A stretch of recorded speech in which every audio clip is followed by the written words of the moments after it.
ବ୍ୟାଟନଙ୍କ ପରେ ବୋଲରଙ୍କର ପ୍ରଭାବଶାଳୀ ପ୍ରଦର୍ଶନ ବଳରେ ନରେନ୍ଦ୍ର ମୋଦି ଷ୍ଟାଡିୟମରେ ଖେଳାଯାଉଥିବା ତୃତୀୟ ଦିନିକିଆରେ ଭାରତ ଇଂଲଣ୍ଡକୁ 142 ରନରେ ହରାଇଛି। ଏହି ବିଜୟ ସହିତ ଭାରତ 3 ମ୍ୟାଚ୍ ବିଶିଷ୍ଟ ଦିନିକିଆ ସିରିଜକୁ 3-0ରେ କ୍ଲିନ୍ ସୁଇପ୍ କରିଛି।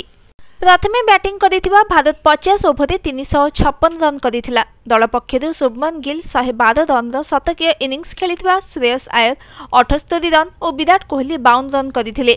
जवाब रे इंग्लैंड भारतीय बोलरको मापचुप बोलिंग मुकाबिला करि न पारि 34.2 ओभर 214 रन रे ऑल आउट होईछि।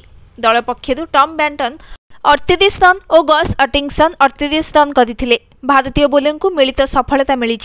चैंपियंस ट्रॉफी पूर्व भारतीय दल बड़ विजय हासिल करिछि। 357 रन विशाल विजय लक्ष्य पिछा करिथिबा इंग्लैंड को दुई ओपनर बेन डकेट और फिलिप सॉल्ट विस्फोरक आरंभ देइथिले। उभय 6.2 ओभर 60 रन जोड़िथिले। बेन डकेट 22 बॉल 8 चौका सहित 34 रन करी अर्शदीप सिंह शिकार होइथिले। फिलिप सॉल्ट 23 रन करी अर्शदीप सिंह द्वितीय शिकार होइथिले। 80 रन रे दुई ओपनर को हराइबा परे इंग्लैंड इनिंग्स टॉम बैंटन और हैरी ब्रूक संभाळिथिले हे दल नियमित व्यवधान रे विकेट हराई चलीथिला। दुई बैटर तृतीय विकेट पई 46 रन जोड़िथिले। टॉम बैंटन 38 रन उपयोगी इनिंग्स खेलिथिले। तांको आउट करी कुलदीप यादव दल को बड़ सफलता देइथिले।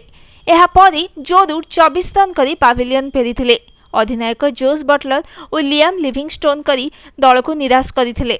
हैरी ब्रूक 24 रन करी पाविलियन फेरिथिले। निम्न क्रम में गस अटिंगसन 19 बॉल 38 रन धुआंधार इनिंग्स खेलिबारु इंग्लैंड 214 रन रे पहुंची पारिथिला।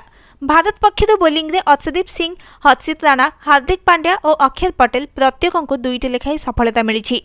टॉस हारी प्रथमे बैटिंग करने को मैदान को ओह्लाइथिबा भारतर आरंभ नैराश्यजनक थिला। अधिनायक रोहित शर्मा द्वितीय ओभर ऑल आउट होइथिले।